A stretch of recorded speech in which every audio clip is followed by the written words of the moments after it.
ce n'est pas pour nous, c'est pour les autres. Amen. Nous devons devenir des sources de bénédiction. Et ce matin, nous allons toujours aller dans ce sens dont nous avons dit, toujours concernant les desseins de Dieu. Parce que plusieurs d'entre nous prient, mais ils ne connaissent pas les projets que Dieu a pour leur vie. Amen. Ne peut que réussir cette année celui qui rentre dans les projets de Dieu. Amen. Ne peut que réussir cette année celui qui rentre dans les projets que Dieu a fixés. Oui, il y a des projets globaux pour nous le corps, mais il y a des projets individuels pour chacun d'entre nous. Amen. Il y a des projets individuels, mais il y a des projets globaux.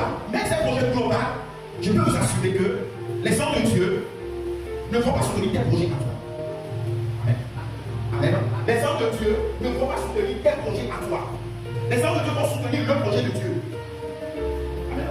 Si quelqu'un ne veut pas se fier à ça, cours dans tes projets à la fin de l'année, nous allons. Amen. Fais ce que tu veux faire cette année. Je peux t'assurer que tu n'auras même pas la provision divine.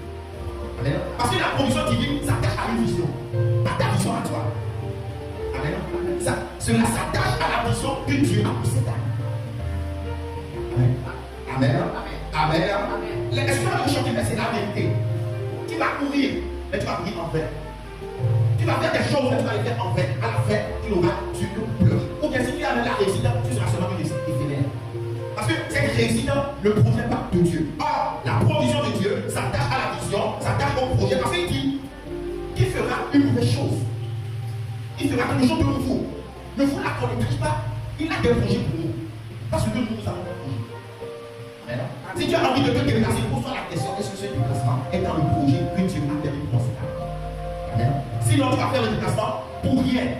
Tu vas te blesser pour rien. Après, tu vas dire que le Seigneur